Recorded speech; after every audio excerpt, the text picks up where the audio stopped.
Assalamualaikum warahmatullahi wabarakatuh. Selamat datang di channel YouTube Musa Asari. Apa kabar teman-teman semuanya? Semoga selalu dalam keadaan baik-baik saja. Dan jangan lupa untuk di subscribe, like, dan di share sebanyak-banyaknya channel YouTube Musa Asari supaya channel ini semakin jaya dan berkembang.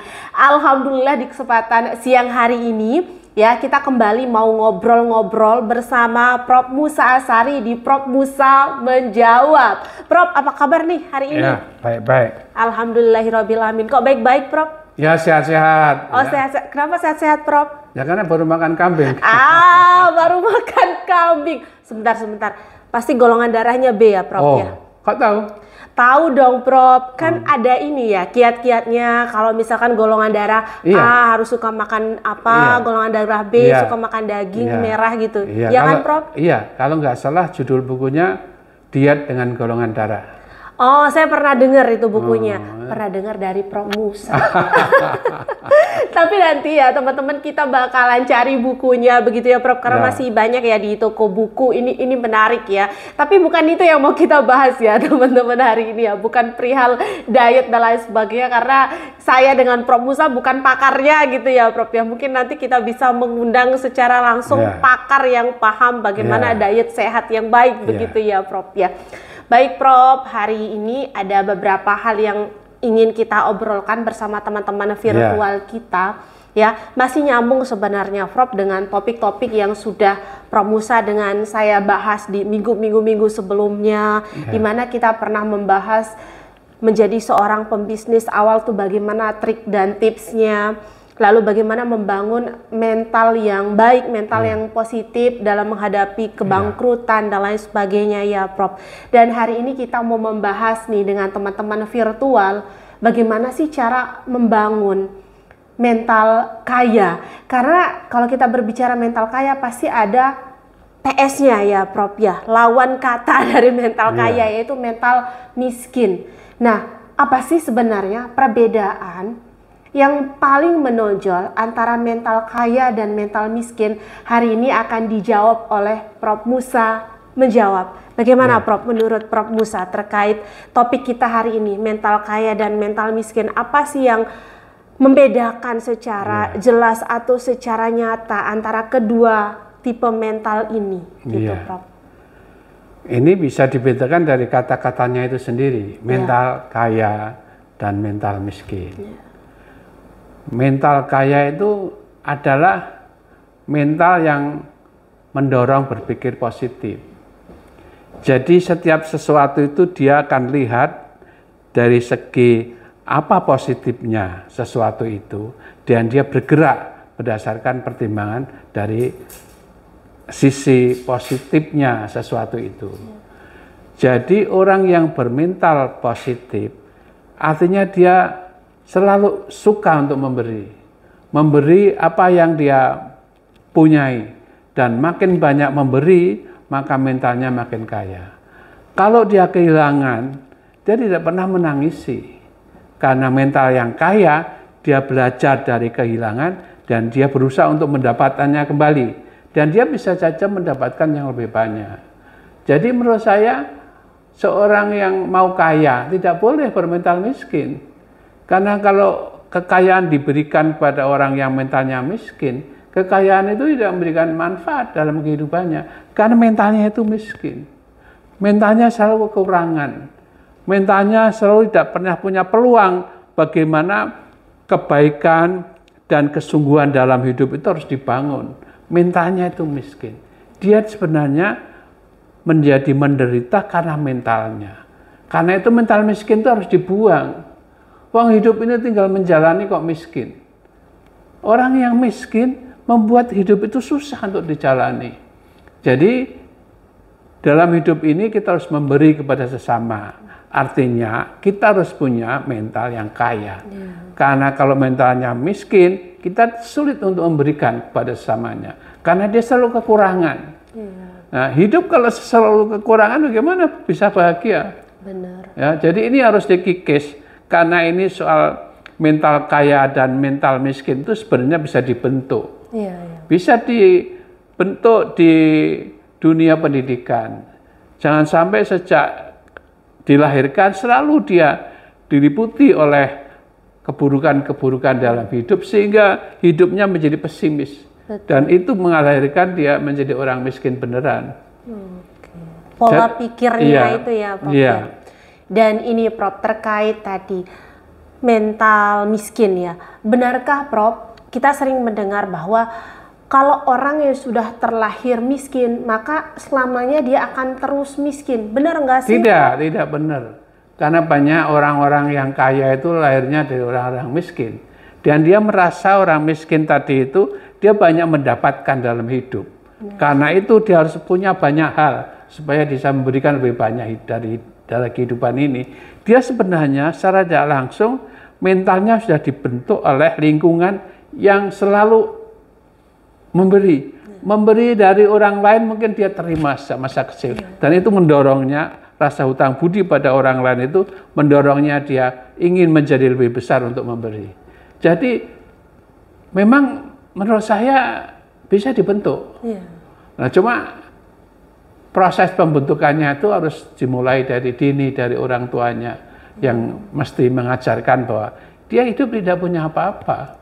Tetapi dengan berusaha dan berpikir, maka apa-apa itu bisa diraihnya dan bisa menjadi kaya. Kira-kira nih, Prof, bagaimana cara kita nih untuk memutus mata rantai mental miskin yang dimana katakanlah orang tuanya atau keturunannya itu sudah miskin ya, Prof ya.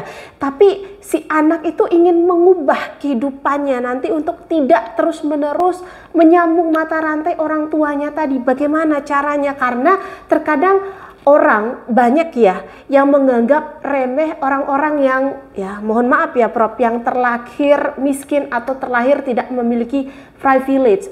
Bagaimana cara dia harus bergaul, menata kehidupannya, apakah melewati dunia pendidikan? Karena kalau kita berbicara dunia pendidikan adalah salah satu faktor, bukan sebagai faktor utama, tapi salah satu faktor kan, Prof? Iya. Jadi biarkan anak itu berkembang, menemukan kebaikan-kebaikan di dalam hidup, kebaikan-kebaikan dari pemberian, yang lebih besar adalah kebaikan-kebaikan dari pemberian Tuhan. Yang bermula dari pengalaman pemberian yang dilakukan oleh orang-orang yang kaya. Supaya di dalam dirinya itu muncul harapan bahwa dia sebenarnya dilahirkan dengan sejumlah harapan yang besar. Bukan sejumlah penderitaan. Dari sana, jika dia bisa keluar dari situasi itu, maka dia menjadi manusia baru. Manusia yang harus selalu berkarya untuk meraih harapan yang lebih besar, dan dengan harapan yang besar itu, dia bisa memberikan kepada sesamanya. Jadi, dia harus sudah mulai menganggap bahwa kekayaan itu bisa diperoleh dengan cara banyak memberi. Disitulah sebenarnya hakikat seorang yang kaya itu. Sebenarnya ya, berarti kalau kita berbicara terkait mental kaya dan mental miskin ini kan tidak melulu kalau konteks-konteks yang sering kita baca di di Google semisal atau di beberapa artikel, kalau sudah mengulas tentang mental kaya dan mental miskin pasti itu ujung-ujung atau akhir dari kalimatnya itu terkait bagaimana cara mengelola keuangan, investasi dan lain sebagainya ya, Prof. Tetapi sebenarnya kalau kita berbicara mental kaya dan mental miskin itu kan tidak melulu terkait itu nggak sih, Prof? Bagaimana cara ini pola pikir atau mindset kita bekerja, atau misalnya katakanlah begini, Prof. Tadi misalkan anak yang terlahir dari keluarga miskin, dia ingin keluar dari zona miskin itu otomatis dia harus keluar dari zona nyamannya tadi ya kan, Prof. Harus berani berlari. Dan apakah berpengaruh teman bermain kita, jaringan kita, relasi kita itu mempengaruhi sekali mental kita tadi, Prof? Kita bergaul dengan siapa, itu berpengaruh nggak sih, Prof? Ya, tapi sebelumnya saya ingin coba koreksi sedikit bahwa kemiskinan itu bukan zona nyaman. Oh iya. Itu zona yang tidak nyaman. Zona yang tidak nyaman. Justru itu seseorang harus dididik bahwa supaya dia menjadi kaya, dia harus keluar dari zona yang tidak nyaman yaitu zona miskin. Karena tidak ada yang bisa dilakukan oleh seorang yang miskin. Apa yang bisa dilakukan? Mungkin yang bisa dilakukan berdoa. Betul. Ya. Berdoa saja. Berdoa saja. Tapi kan kekayaan itu tidak hanya dicapai dengan doa. Betul. Kalau orang berdoa 1000 kali tetapi dia nggak ada usaha, tidak ada kemauan bekerja keras dan bekerja cerdas, dia selamanya akan jadi miskin. Tidak serta-merta uang turun dari langit, begitu ya, Prof. Jadi doa tidak mengubah. Yang orang yang miskin kemudian dia menjadi kaya. Yang mengubah itu kesadaran dirinya. Karena dia diberi peluang yang sama dengan orang yang miskin atau orang yang kaya. Peluangnya itu sama dalam hidup. Jadi tergantung kemampuan dia, tergantung keberanian dia, tergantung keberanian untuk keluar dari zona nyaman itu. Dia harus bergerak keluar dan membangun diri agar bisa menjadi orang yang kaya. Agar bisa punya mental yang kaya, bukan mental yang miskin. Miskin.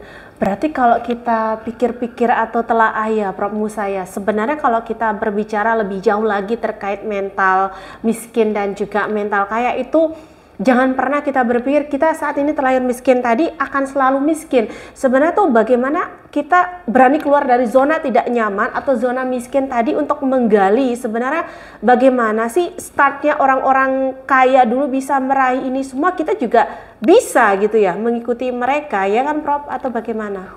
Bahkan banyak orang-orang yang lahir dalam keluarga kaya tapi mentalnya miskin. Jadi contohnya gimana? Ya dia punya uang banyak tapi uangnya hanya untuk senang-senang. Itu mental yang miskin. Hedon ya, Prof ya. Hedon juga itu adalah cara hidup yang bermental miskin.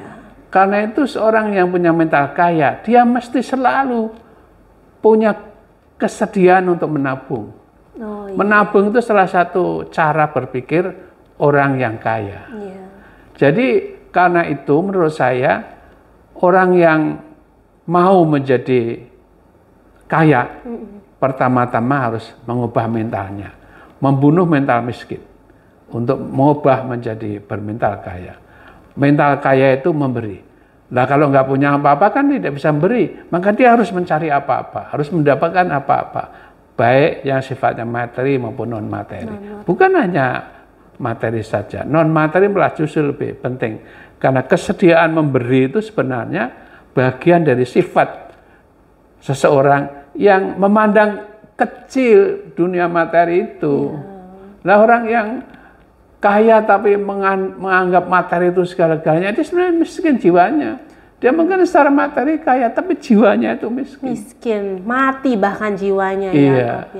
Berarti ini sebuah hal yang menarik. Artinya walaupun dalam bungkusannya itu kaya, maksudnya tidak kekurangan dalam segi materi, tapi belum tentu itu memiliki rich mindset itu ya, belum tentu. Bisa jadi dia adalah poor mindset. Walaupun dalam segi fisik dia punya banyak miliaran uang di rekeningnya ya Prof, karena ada kekosongan di sini ya, di dalam kolbunya itu kosong. Begitu ya Prof maksudnya? Iya, dia miskin rohani, jiwanya miskin. Sehingga kekayaan yang ada dalam dirinya tidak punya manfaat apa-apa untuk mengembangkan kehidupan bersama yang lebih baik. Dia hanya menggunakan untuk kepentingan diri sendiri yang sempit, mencari kesenangan lahiriah, mencari kebanggaan lahiriah, dan kekayaannya itu nggak punya makna sosial. Nah itu orang miskin. Hanya dinikmati untuk dirinya sendiri gitu ya, tidak ada kemaslahatannya untuk orang banyak gitu ya Prof. Dia mungkin kaya tapi miskin jiwanya. Miskin jiwanya. Nggak ada artinya, dia akan tersiksa oleh kekayaannya. Kekayaannya tidak membuatnya dia bahagia, kekayaannya malah justru membuatnya dia tersekap dalam kegalauan dan kegelisahan. Karena kekayaannya nggak bisa dimanfaatkan untuk sesuatu yang baik. Tapi kadang ini Prof, saya jadi bingung ya. Kenapa ya kok orang kaya seperti itu bisa bingung ya, padahal uang sudah banyak nih ya Prof ya, kurang apa. Tapi kenapa harus bergalau ria ya, karena sering muncul tuh uang itu bukan segala-galanya, tapi semua orang butuh uang gitu kan ya Prof ya. Tapi orang kaya yang bermental miskin, dia sebenarnya selalu khawatir kekayaannya akan habis. ngeri ya. Jadi hidup itu menjaga kekayaan, bukan kekayaan yang menjaga hidupnya. Bayangkan kalau hidup itu dari pagi, sore, malam, hanya ketakutan kehilangan uang. Dia hidup hanya menjaga uangnya saja. Apa nikmatnya? Iya, Uang itu nggak ada arti. Padahal nanti ketika sudah berpulang ke rumah Allah gitu ya, yang dibawa apa sih ya, Prof? Iya. Nggak dibawa juga ya itu ya, hartanya ya? Iya, nggak dibawa juga kalau nggak ya? disedekahkan. Paling cuman tinggal di kali berapa, Prof? Iya, terus kemudian kekayaannya dibagi orang banyak, ya habis saja, nggak ada makna. Bener, nggak ada makna ya. Tapi yang paling bermakna adalah dalam kekayaan mental itu adalah bagaimana kekayaan yang kita miliki itu punya jiwa, punya makna dan bisa bermanfaat untuk diri kita sendiri dan orang banyak, begitu ya, Prof? Iya, harusnya begitu. Seharusnya konsepnya. Jadi orang yang kaya secara fisik, harusnya juga kaya secara batin. Korelasinya ya, Prof. Ada korelasi. Iya, tapi daripada orang kaya fisik, lebih baik kaya batinnya. Betul. Itu karena fisik itu karena yang fisik itu sebenarnya alat kendaraan dari yang batin. Yang batin tadi ya. Jadi dia harus menjadi orang yang kaya secara spiritual. Iya. Karena dengan kekayaan spiritual, maka kekayaan materialnya itu punya makna. Ya, ngikut ya, include gitu ya, Prof ya. Iya. Nah, ada hal yang menarik terkait apa yang kita bahas nih teman-teman terkait poor mindset dan juga rich mindset ini ya teman-teman ya. Nah, ketika kita berbicara konsep yang dua hal tadi gitu, pasti kita akan bertanya lagi, kalau orang rich mindset itu yang diutamakan apakah kualitas atau kuantitas ya, Prof ya? Karena saya juga sering mendengar nih, kalau orang-orang kaya itu suka membeli yang bermerek, yang berkualitas ketimbang beli yang murah gitu. Nah, itu gimana tuh maksudnya ya, Prof? Tapi orang yang kaya itu, dia berpakaian yang sederhana pun terasa itu barang mewah. Barang mewah. Apa karena aura old mania gitu ya? Iya, karena orang yang miskin dikasih jam tangan yang pakai Rolex yang merek yang mahal, tetap juga orang ragu-ragu saja itu Rolexnya palsu. Iya juga. Ya, tapi kalau orang yang memang jiwanya besar, orang yang mentalnya kaya, dia pakai apapun meskipun sederhana, orang memandang ini pakaian tidak sederhana. Karena yang dia pandang itu orangnya, bukan pakaiannya. Kan pakaian itu melekat pada orang. Betul. Kalau orangnya itu mentalnya miskin ataupun orang itu nggak layak dianggap kaya, ya dia pakai apapun ya seperti palsu. Iya, jadi yang penting itu artificial semua gitu ya. Maka itu yang penting jiwanya kaya. Karena kekayaan materi akan mengikuti pada orang yang jiwanya kaya. Oke, auranya itu ini ya, Prof ya, terlihat memancarkan. Oh, ini sepertinya auranya old money gitu ya. Apalagi seperti Prof Musa nih, jangan ditanya tuh auranya ya. Bermain di aura aja ya. Cukup bermain di aura. Ini bukan berbicara mistis ya, teman-teman, bukan. Ya, jadi kita ini sedang berbicara terkait bagaimana sih penempatan dari atau membedakan antara mental kaya dan juga mental miskin tadi ya, Prof ya. Dan saya juga sering mendengar gini ya, Prof. Ada orang yang terbiasa miskin lah begitu, atau kita sebutlah nggak tahu apakah yang terbiasa miskin ini adalah mental kaya atau mental miskin gitu, dikasih uang miliaran rupiah, tapi ternyata uang yang miliaran rupiah ini tidak sampai hitungan tahunan udah habis, Prof. Iya. Itu karena faktor apa? Tapi berbeda ketika kita memberikan uang itu kepada orang yang memang tahu bagaimana memanajemen uang tersebut, itu bisa menjadi berlipat ganda. Itu gimana? Karena mentalnya miskin, sehingga kekayaan berapapun yang ada pada dia tidak makin bertambah. Karena jiwanya itu miskin.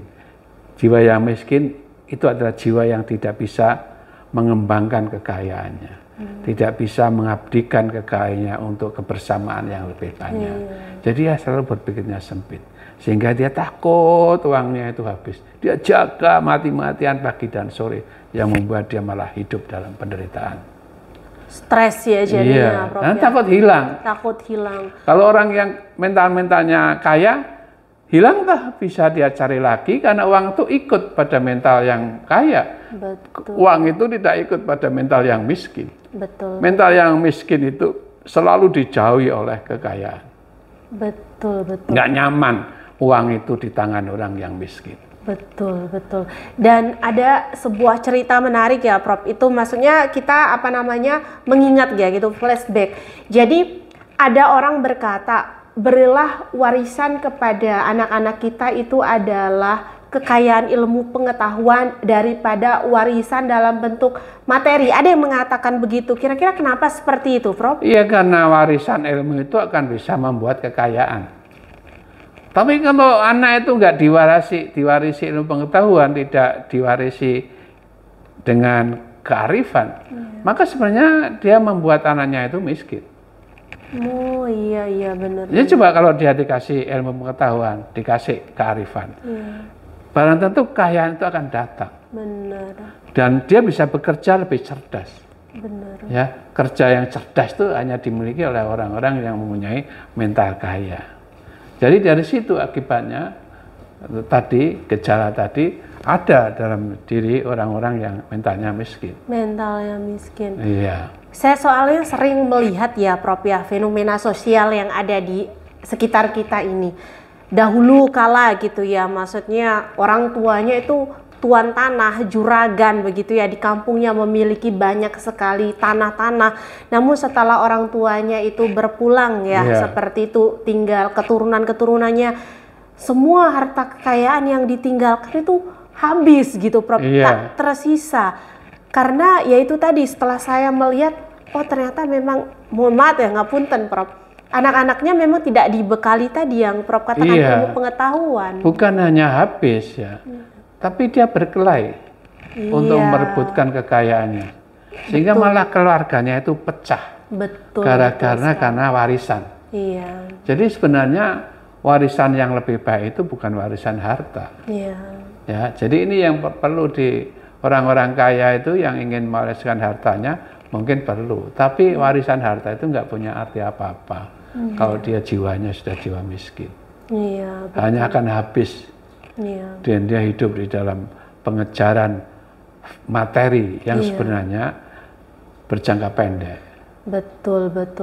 Itu sangat riskan ya, Prof. Iya. Dan ada beberapa, mungkin kalau Prof Musa menyaksikan di media sosial atau di televisi berita-berita yang menyedihkan itu, seorang anak yang menuntut orang tuanya di pengadilan terkait harta gono gini, itu kan sangat menyedihkan ya, Prof. Kira-kira yang patut kita salahkan siapa, Prof? Anaknya atau orang tuanya? Apa sih penyebabnya? Dua-duanya, orang tuanya juga salah. Iya. Karena dia hanya mewariskan harta, tidak mewariskan ilmu. Anaknya juga salah, karena dalam hidup ini yang dia kejar hanya harta. Dia tidak mengejar ilmu. Jadi anak juga harus belajar bahwa harta itu lebih penting dari ilmu. Orang tua juga harus belajar bahwa jangan mewariskan hanya hartanya saja. Karena tanpa ilmu, tanpa kemuliaan hati, semuanya nggak ada artinya. Wah, luar biasa ya, Prof. Ya, teman-teman, hari ini kita ngobrol tentang singkat, padat, dan jelas sih sebenarnya ya, terkait mental kaya dan juga mental miskin ini.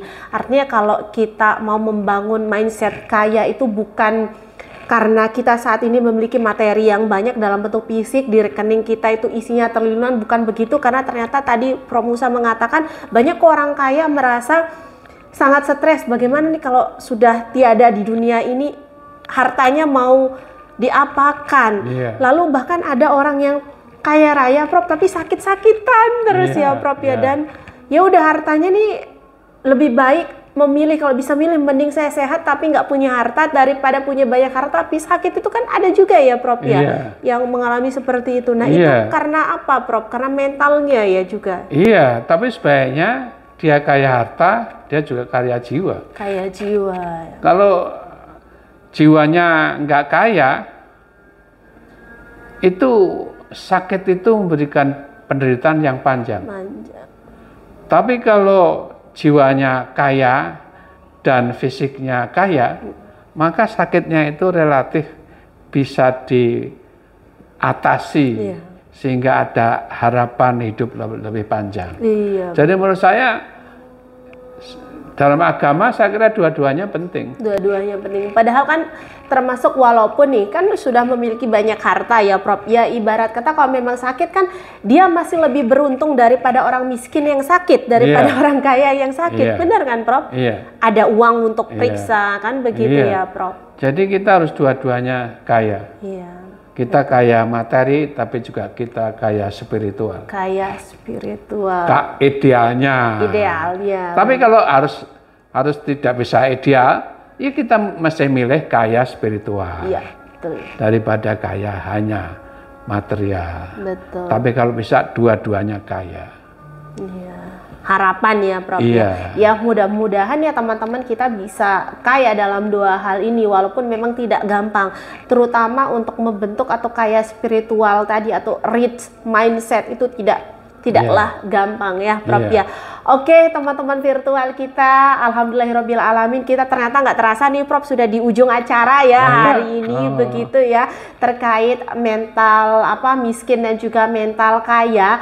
Bila mana nanti teman-teman ingin ya saya dengan Prof Musa membahas lagi lebih detail terkait sejauh mana sih ciri khas yang paling menonjol terkait mental miskin atau mental kaya, boleh deh ditulis di caption ya, di chat gitu. Besok pengen request kita mau ngebahas tentang apa, boleh banget ya. Kita sangat menunggu masukan-masukan yang positif begitu ya Prof Musa dari teman-teman kita di Musa Asari Channel, di Prof Musa Menjawab. Oke, sampai jumpa lagi di konten-konten kita selanjutnya. Tapi sebelumnya jangan lupa untuk di subscribe, di like, di share sebanyak-banyaknya channel YouTube Musa Asari supaya channel YouTube Musa Asari ini semakin jaya dan berkembang. Akhir kata, wassalamualaikum warahmatullahi wabarakatuh.